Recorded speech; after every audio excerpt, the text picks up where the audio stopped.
उपमुख्यमंत्री अजित पवार यांचा आज बुलढाणा दौरा आहे। अजित पवार यांच्या दौऱ्यादरम्यान काँग्रेसला धक्का देण्यात येणार आहे। दिलीप कुमार सानंदा यांचा आज राष्ट्रवादीमध्ये प्रवेश असेल। अजित पवार यांचा आज बुलढाणा जिल्हा दौरा आहे। खामगाव शहरामध्ये काँग्रेसचे माजी आमदार दिलीप कुमार सानंदा हजारो कार्यकर्त्यांसह राष्ट्रवादी अजित पवारांच्या पक्षामध्ये आज प्रवेश करणार आहेत आणि त्यानंतर रात्री 8 वाजता अजित पवार पत्रकार परिषद घेऊन याबाबतची माहिती देतील।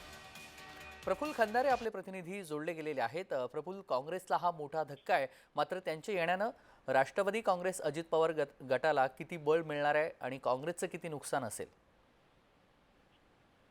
बुलढाणा जिल्ह्यातील खामगाव मतदारसंघामध्ये राष्ट्रवादी काँग्रेस केवळ नावाला शिल्लक होती, मात्र गेल्या काही दिवसापासून दिलीप कुमार सानंदा जे काँग्रेसचे माजी आमदार आहेत ते राष्ट्रवादी काँग्रेसमध्ये जातील अशा चर्चा होत्या। ते सांगत होते सातत्यानं की मी काँग्रेस सोडून कुठेही जाणार नाही, मात्र अखेर त्यांनी आपला निर्णय जो आहे तो घेतलेला आहे आणि राष्ट्रवादी काँग्रेसमध्ये ते आज अजित पवारांच्या उपस्थितीमध्ये प्रवेश घेणार आहे। त्यासाठी मोठी जय्यत तयारी जी आहे खामगावतील डॉक्टर बाबासाहेब आंबेडकर नगर परिषद मैदानावर करण्यात आलेली आहे। तब्बल 11,000 क्रियाशील कार्यकर्ते घेऊन दिलीप कुमार सानंदा जे आहे ते आता राष्ट्रवादी अजित पवार यांच्या पक्षामध्ये प्रवेश घेणार आहे। खऱ्या अर्थानं खामगावमध्ये राष्ट्रवादी केवळ नावाला शिल्लक होती, आता मात्र दिलीप कुमार सानंदा एवढ्या मोठ्या संख्येनं कार्यकर्ते घेऊन राष्ट्रवादी अजित पवार गटामध्ये येत असल्यामुळे त्यांना एक मोठं बळ जे आहे या खामगाव मतदारसंघामध्ये मिळणार आहे।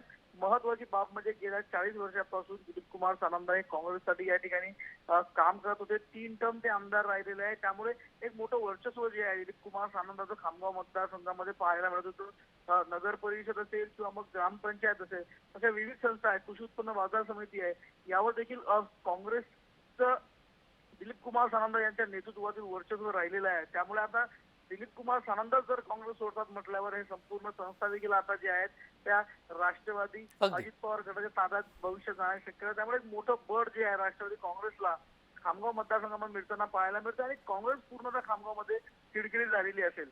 अगदी धन्यवाद प्रफुल्ल, आपण दिलेल्या सविस्तर माहितीसाठी। बातमी संदर्भातले तपशील वेळोवेळी जाणून घेऊ।